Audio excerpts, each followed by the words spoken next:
আসসালামু আলাইকুম গাইস, সবাই কেমন আছেন? আপনারা জানেন বর্তমানে বাংলাদেশে বন্যার অনেক প্রকোপ। অসীম বন্যায় পুরো বাংলাদেশ আজকে এক দুর্যোগের মুখে।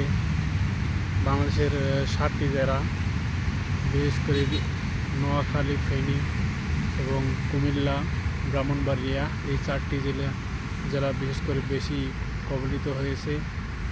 তাই আপনারা যারা প্রবাসী আছেন, প্রবাসী ভাইয়েরা, অবশ্যই সরকার থেকে একটা তহবিল গঠন করা হয়েছে, যেটা হচ্ছে প্রধান উপদেষ্টা তহবিল। এই তহবিলে আপনারা যে যতটুকু পারেন আপনাদের সামর্থ্য অনুযায়ী বন্যার্ত মানুষের পাশে দাঁড়াবেন, একটু সহযোগিতা করবেন।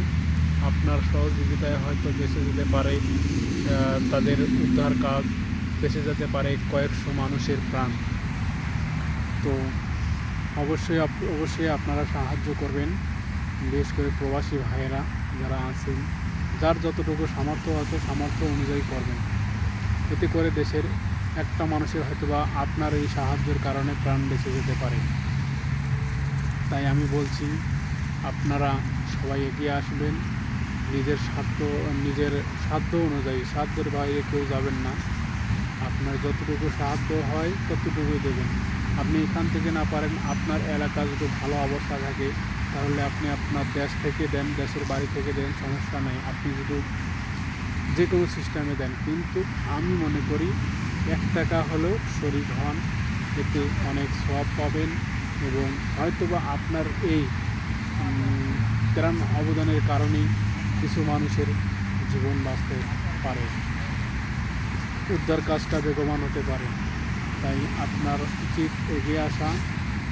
আর আমরা প্রবাসীরা অবশ্যই আমি মনে করি আমরা এগিয়ে আসবো। আমাদের এগিয়ে আসা উচিত এই দেশের ক্রান্তি লগ্নে, কারণ দেশটা বর্তমান অনেক ঝুঁকির মুখে এবং পাশাপাশি বন্যা। এই বন্যা থেকে ওঠার পর হয়তোবা সরকার অনেক কিছু পদক্ষেপ নেবেন। বন্যার কারণ সম্পর্কে জানতে চাবেন। এটা জানেন যে এটা প্রাকৃতিক না, এটা হচ্ছে একটা আকস্মিক মানুষের তৈরি বন্যা। তাই এই বন্যার আন্তর্জাতিকভাবে বা যে কোনো সিস্টেমে এটার বিচার হওয়া উচিত আমরা মনে করি, এবং আমাদের সরকার অবশ্যই এটা করবেন বলে আমি মনে করি। তাই বর্তমান যে কারেন্ট সিচুয়েশনে আমাদের সবারই উচিত সরকারের পাশে এগিয়ে আসা। তার কারণ জানে এটা নতুন সরকার, তারা কোথায় যাবে, কি করবে, তাদের কোনো বুঝে ওঠার কুলকুলেরা পাচ্ছে না।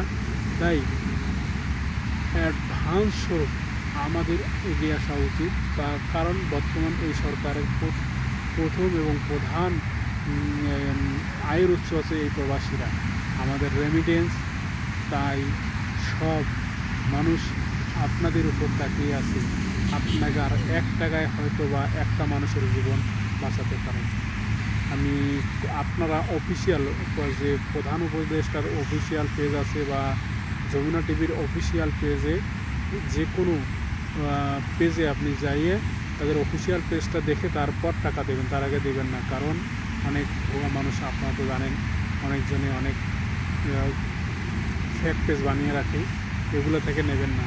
এবং নাম্বারটা আমার কাছেও আছে, আপনারা চাইলে আপনারা যদি কমেন্ট করেন আমি প্রিন্ট করে নিচে কমেন্ট বক্সে দিয়ে দিব। ওকে, আসসালামু আলাইকুম, ভালো থাকবেন।